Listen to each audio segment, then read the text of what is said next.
See, I belong to a certain secret society. I don't believe I gotta mention its name, you know.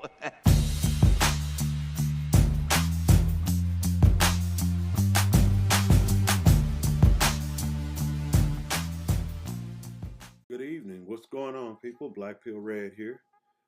Title of this episode is Who Are the Real Racists? According to the dictionary, it says a person who believes in racism, the doctrine that one's own racial group is superior or that a particular racial group is inferior to the other. Got a video here I want you to check out of Mr. Clinton. He's talking about Mr. Robert Byrd. Now, do me a favor. Let me know if he brings up anything associated with racism in this speech. And he might just say just a little smidgen, just a hint. Pay attention closely because you might miss it. But pay attention to this and let me know what you think. Eulogies for Senator Byrd in the newspapers, and I read a bunch of them, and they mentioned that he once had a fleeting association with a Ku Klux Klan, and what does that mean? Had a fleeting association with a Ku Klux Klan, and what does that mean? I'll tell you what it means. He was a country boy from the hills and hollows of West Virginia. He was trying to get elected. And maybe he did something he shouldn't have done, and he spent the rest of his life making it up. And that's what a good person does. There are no perfect people. There are certainly no perfect politicians. He's definitely right about that. There are no perfect politicians. There are no perfect police officers. There are no perfect garbage men. There are no perfect anything. But at the same time, I've experienced some form of racism, I say at least 4 times in my life. And for him to say that and to be associated with someone who terrorized people like me, it's not good. But his wife, she isn't anything different. Today, our country has lost a true American original, my friend and mentor, Robert C. Byrd. Senator Byrd was a man of surpassing eloquence and nobility. And I will remember him for many things, but most of all, for a heartfelt comment he made to me in the dark days following the attack on our country on 9/11.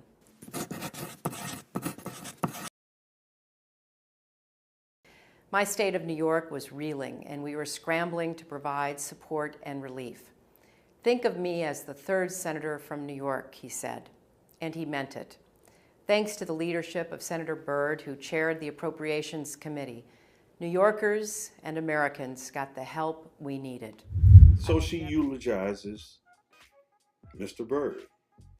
But we'll get into who Mr. Byrd is in a few seconds. But there's one other person that eulogized Mr. Byrd also. See, Biden didn't stray too far from that hanging tree. If I can use this pun, birds of a feather, well, I guess pun intended. Yeah, pun is intended. Birds of a feather flock together. Check this video out.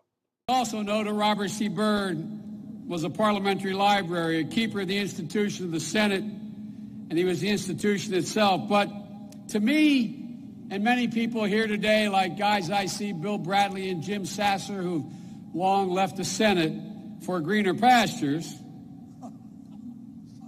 and I hope better remuneration. We used to kid about that too, but for a lot of us, he was a friend, and he was a mentor, and he was a guy. But who is Robert Byrd? Well, according to Wikipedia, Robert Carlisle Byrd was born Cornelius Calvin Sale Jr. That's his real name. I didn't look in here to see when he changed his name, but he's been in office for over 60 years. Let me name off a couple of the positions he held. He was the Senate Majority Leader from January 87 to 89. He was the Senate Majority Leader from 1981 to 87. He was a Senate, he chaired of the Senate Democratic Caucus, President pro tempore of the United States Senate. That was in 07 to 10.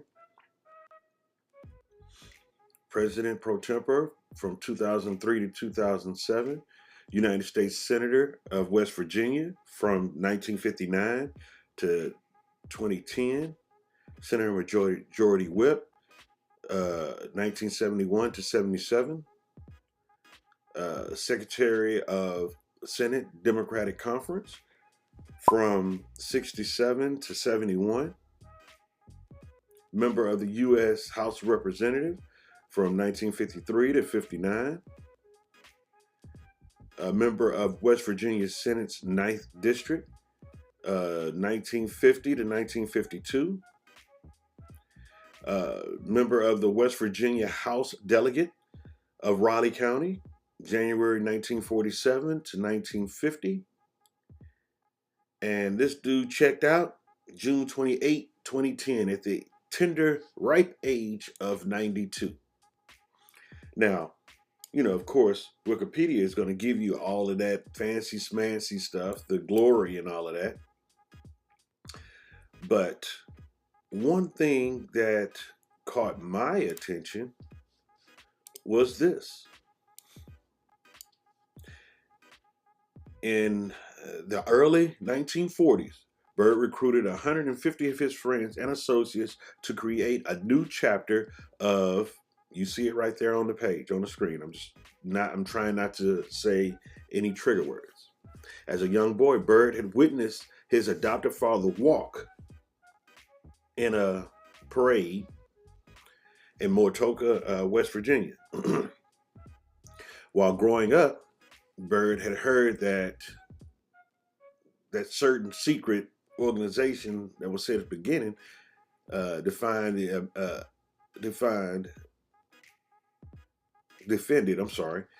America's way of living against racist mix and communism. But even that was nice. I mean, not nice, but that was a little part of it. But there's this one sentence in here that you know should bring some hairs up to anybody's neck. I shall never fight in the armed forces with a Negro by my side. Rather, I should die 1,000 times and see Old Glory trampled in the dirt, never to rise again, than to see this beloved land of ours become degraded by race mongrels, a throwback to blackest specimen from the wild.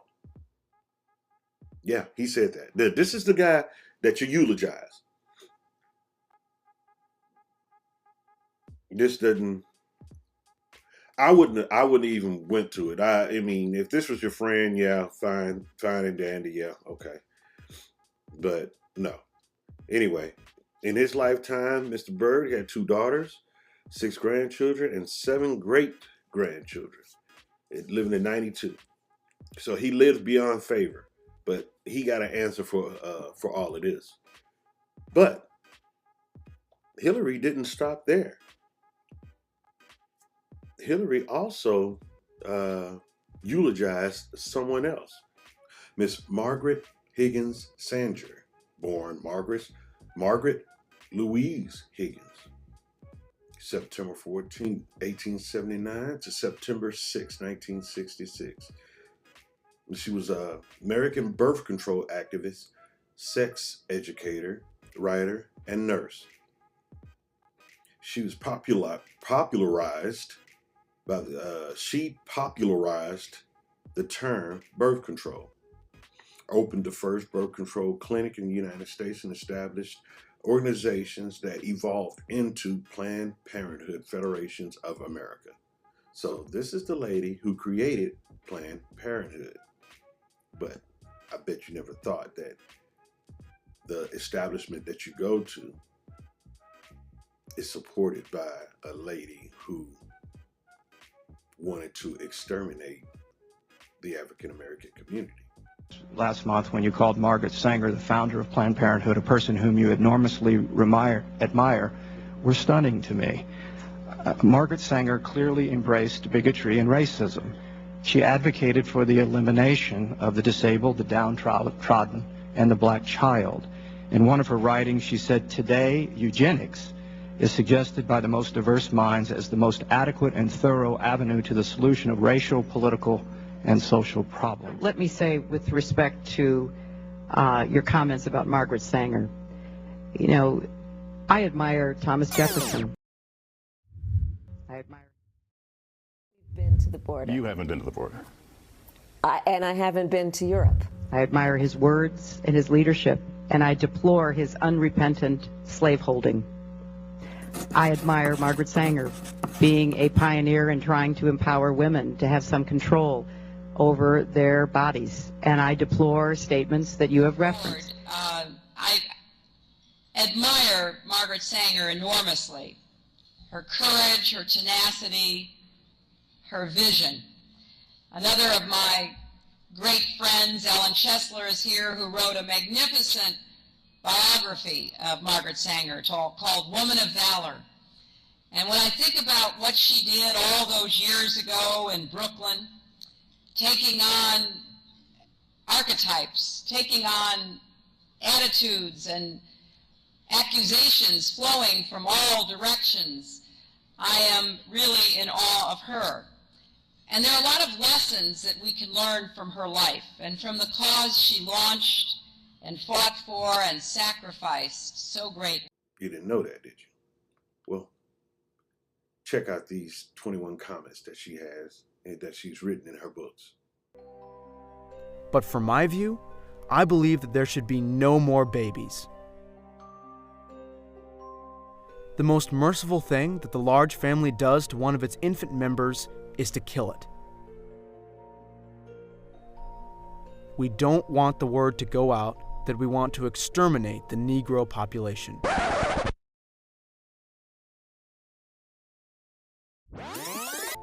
I accepted an invitation to talk to the women's branch of the Ku Klux Klan. I was escorted to the platform, was introduced, and began to speak. In the end, through simple illustrations, I believed I had accomplished my purpose. A dozen invitations to speak to similar groups were proffered. Do you believe there is such a thing as sin? Well, I think the greatest sin in the world is bringing children into the world that have disease from their parents, that have no chance in the world to be a human being, practically. Delinquents, prisoners, all sorts of things just marked when they're born. That, to me, is the greatest sin that people can commit. The most serious evil of our times is that of encouraging the bringing into the world of large families. The most immoral practice of the day is breeding too many children.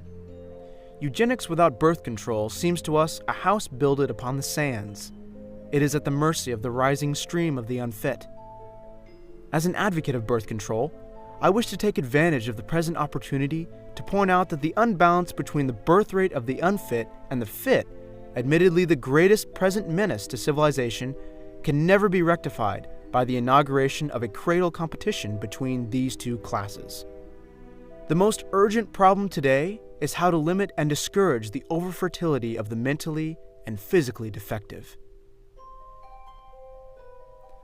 No more children should be born when the parents, though healthy themselves, find that their children are physically or mentally defective. A marriage license shall in itself give husband and wife only the right to a common household and not the right to parenthood.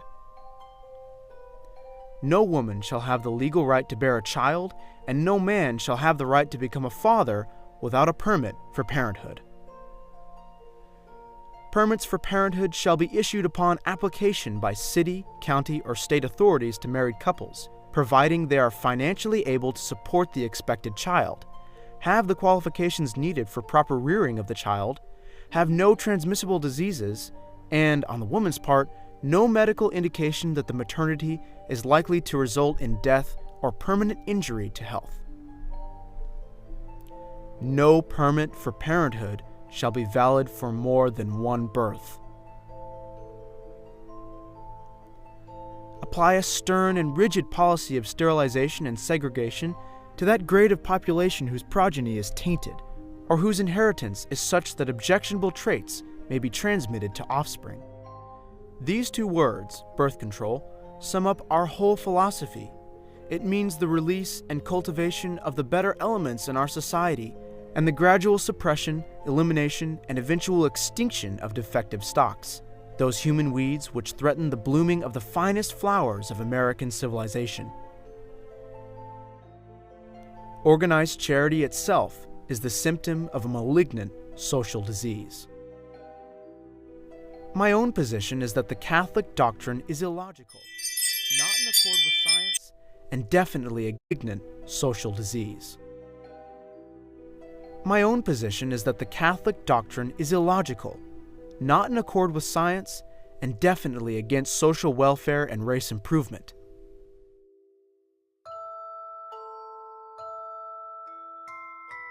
All of our problems are the result of overbreeding among the working class. Knowledge of birth control is essentially moral. Its general, though prudent practice must lead to a higher individuality and ultimately to a cleaner race.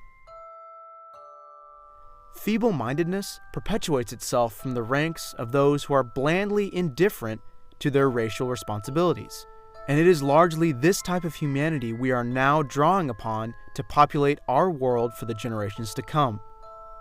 In this orgy of multiplying and replenishing the earth, this type is pari passu multiplying and perpetuating those direst evils in which we must, if civilization is to survive, extirpate by the very roots. Birth control itself, often denounced as a violation of natural law, is nothing more or less than the facilitation of the process of weeding out the unfit, of preventing the birth of defectives or of those who will become defectives. If we are to make racial progress, this development of womanhood must precede motherhood in every individual woman. On him and you feel free. Oh, I adore What him. do you think about him saying kicked him in the shins, essentially? Start to get to that kind of political. Well, that was Eric Holder. Yeah, Eric Holder, Yeah. I'm sorry. Yeah, I know they all look alike.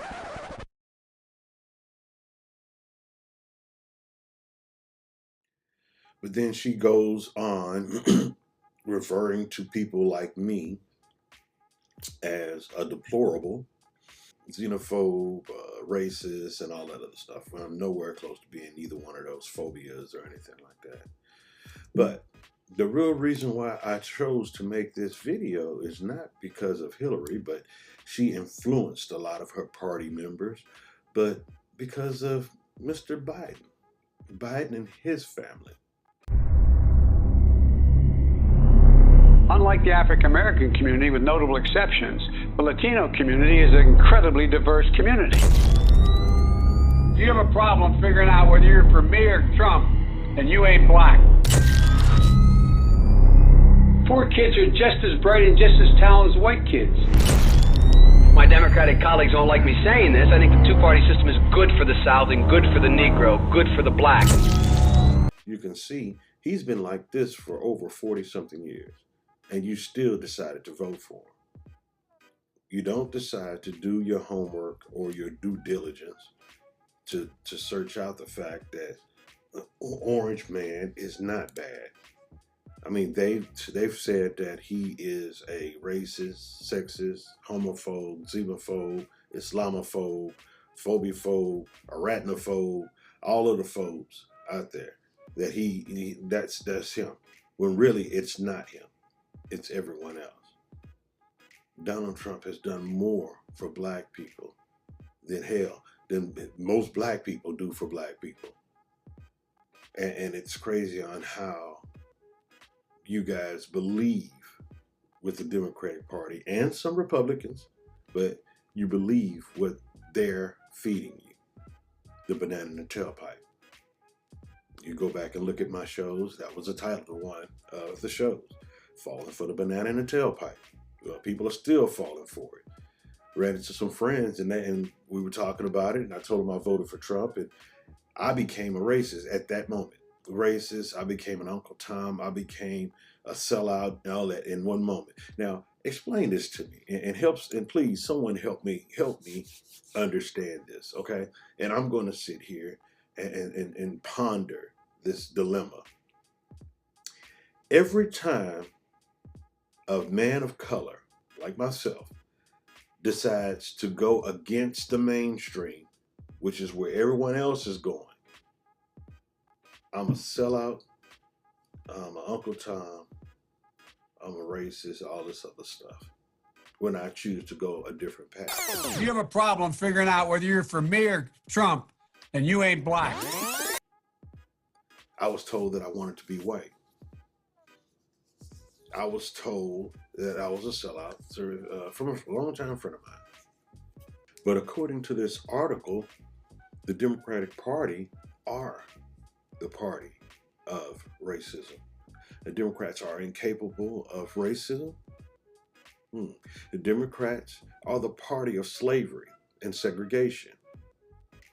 But their sycophants in the corporate media will always give Democrats a pass, even though they're the ones that should wear the Jim Crow label. Now, sycophants, I actually looked that word up, and this is what it means. Basically, it's basically saying these kiss-ups. These people are kissing up to the Democrats, basically in order to get laws or rules in their favor. But they had the opportunity to straighten this out. Of the 23 African Americans elected to the federal Congress, 13 had been slaves. Now, here's what really is fascinating with that. You're talking 1865, you're in slavery. You're talking 1875 years later, you're now a member of Congress. The right to vote for African Americans today has nothing at all to do with the 1965 Voting Rights Act, contrary to most people's opinion. The right to vote was given as one of the 3 civil rights amendments post-Civil War. You have the 13th Amendment to abolish slavery. In that vote in Congress in 1865, January and February 1865, the Senate first and the House, 100% of Republicans voted in slavery. 118 out of 118. 82 Northern Democrats in Congress, only 19 voted in slavery. Only 23% of Northern Democrats wanted in slavery. We roll on through, and in the South, slavery has been ended. So the 14th Amendment was passed in Congress to give civil rights to all those emancipated slaves, all the freedmen. That vote in Congress, not a single Democrat in the House or the Senate voted for the 14th Amendment to the Constitution. Congress, not a single Democrat in the House or the Senate voted for the 14th Amendment to the Constitution.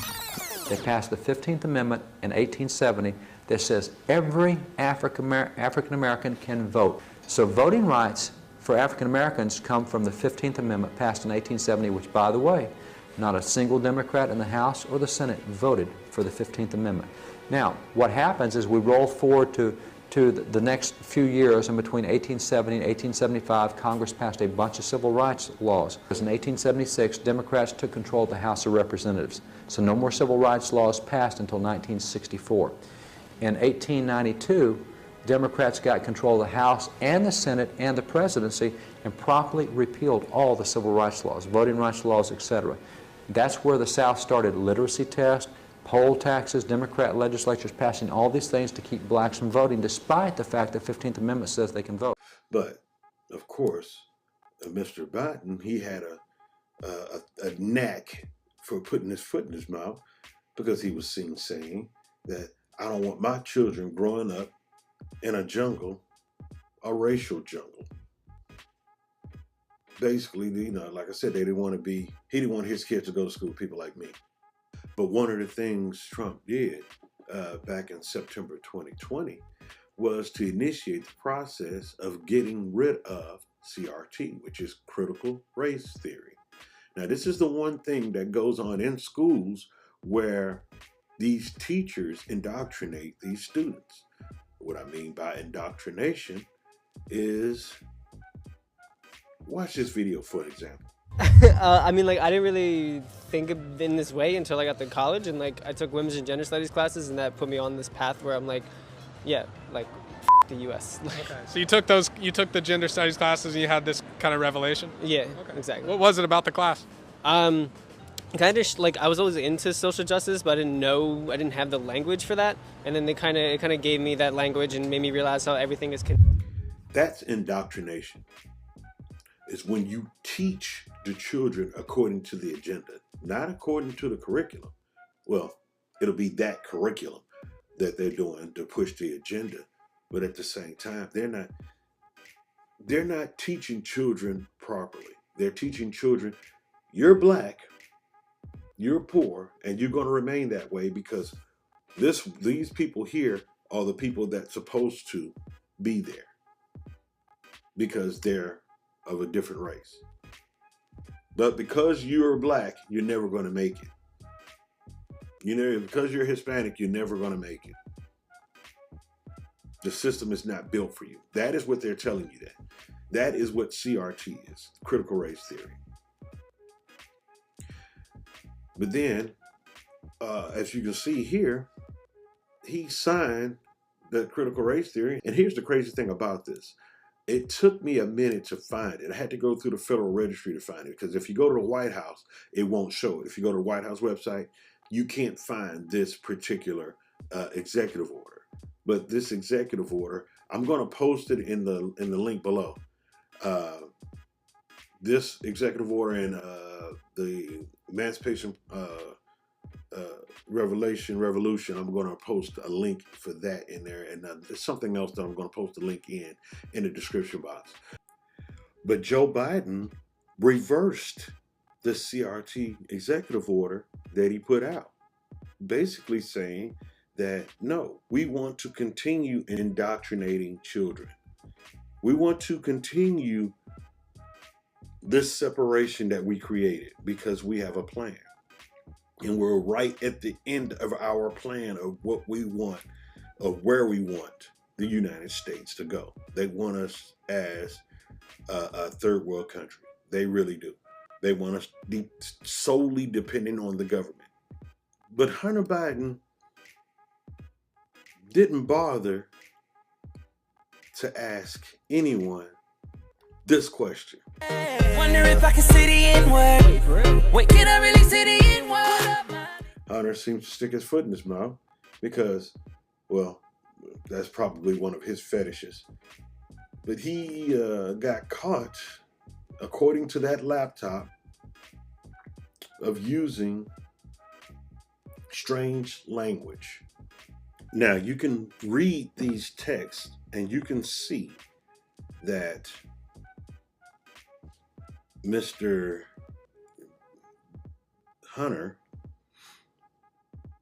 is referring to his attorney using the N-word. N-word, you better not be charging me Hennessy prices. This is crazy. But you know what, though? This so-called elephant in the room, everyone is ignoring it. I have yet to see Reverend Al Sharpton, Jesse Jackson, any other of these quote-unquote black leaders, black preachers, anyone step up and say something about this. How they are boldly racist, and no one else is saying, and no one is saying anything about it. We are, the social journalists, we are, but no one of any other status is. Well, Leo is. Check out what Leo says. Daily Mail text messages on Hunter's laptop show that he repeatedly used the N-word in messages with his lawyer. For example, in December 2018, he texted his lawyer, quote, "How much money do I owe you? Because bleep, you better not be charging me Hennessy rates." 2019, texting, quote, "I only love you because you're black and you're a true dat bleep." Now, to be clear, the lawyer happens to be white. Imagine if this was Donald Trump or Don Jr. or Eric Trump or anybody with the last name Trump. Here with reaction, Fox News contributors Miranda Devine, Leo 2.0 Terrell. Leo, you're shaking your head. Now, you heard what we said at the beginning of the program, what Barack Obama said. Is Barack going to weigh in on Hunter and Joe? I'll tell you right now, with all the facts that you have shown on this program about Joe Biden, and you look at what Hunter Biden said, that's the Biden family is a Klan family. It's the Klan, and Joe's the Imperial Wizard. That is outright. The terms that he used, Hunter, was the most derogatory, prejudicial way of using the N-word regarding wine, regarding body parts. That is a person who's comfortable using the N-word. And you're going to hear crickets from the Democrats. Biden and his family has had a history of demonizing blacks. And the number one reason why I left the Democratic Party, because Joe Biden went on national radio and said, if you don't vote for me, you ain't black. This guy is a racist. He needs to look into the mirror and acknowledge that him and his family are racist. The Klan family. Well, I did some more research and came across some tweets.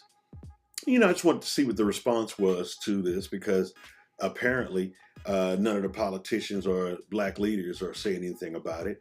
But Megyn Kelly said, turns out that Joe Biden was telling us what a racist country America is.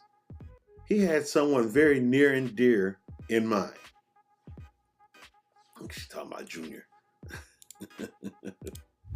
Another tweet from Benny Johnson. Weird how everyone who screams about racism and white supremacy for the last 4 years are completely silent about the member of the first family, Hunter Biden, using the N-word multiple times along with racist stereotypes memes. Isn't this what you have been waiting for? That's that systemic racism right there. And how about Richard Grenell? He gets in on it. There is systemic racism within the Biden family. Harris was right. Arthur Schwartz. The Biden family is an embarrassment to the country. Arthur Schwartz again. Children aren't born racist. Hunter Biden is no exception. He's a product of the Biden family household. Now, one of the things I used to say, I think I wrote this before, that racism is taught and hatred is inherited. I didn't see it anywhere. I wrote it, and maybe I read it somewhere. I don't know. But I know I wrote it in one of my scripts that I used to write. But yeah, racism is taught and hatred is inherited. Then you got James McCoy Taylor. Joe Biden said white supremacy is the #1 threat to America. Oh, wait a minute. I remember him saying global warming was the #1 threat. And then he said climate change was the #1 threat. Then he went back to global warming to being the #1 threat. And then climate change again, back to that one, it was the #1 threat. And then the troops told him global warming was the #1 threat. Wow. Okay. The question is whether Hunter Biden picked up the sort of racist language sitting around the dinner table with Papa Joe. Yeah, he did. He did. I mean, the fact he grew up around it, so it was so common. And that's the thing about it. When these people have power, they pretty much talk to people any old kind of way. And really, you can't do anything about it because, their hit list is getting longer and longer. Just add another one to the Clinton hit list, the Clinton kill list. Another one dropped today. I'll probably bring that up later on. Then Donald Trump Jr. Try to imagine one of the Trump kids dropping the N-word. N-word. You better not be charging me Hennessy rates. That sounds like something one of my boys would say. I'm going to top it off with this one. It's a meme that he sent out. That's what they brought up earlier. It says, Obama, I'm going to miss you, man. Joe, can I say it just once? Obama, sigh. Go ahead, Joe. You my N-word Barack. Anyway, man, let me go ahead and end on a good note. Do me a favor, tap that like button, subscribe, share. comment at the bottom also. Give me your opinion on it. If you want me to do a story on something, hopefully I won't take as long doing it, because I get caught up between my household, my mother, and my sisters, and my cousin's household, because I'm always doing something for them. So, but other than that, like, subscribe, share, comment. I'll talk to you guys later. Peace. Women dancing, twerking on top of a Chicago police SUV. Tonight, the police department is investigating the viral video. This cell phone video is all over social media tonight. You can see 3 women on the hood of a roof of this police cruiser. As the vehicle slowly drives through a large crowd of cheering onlookers, it's unclear where or when the video was recorded. Police only telling us tonight they are investigating the incident.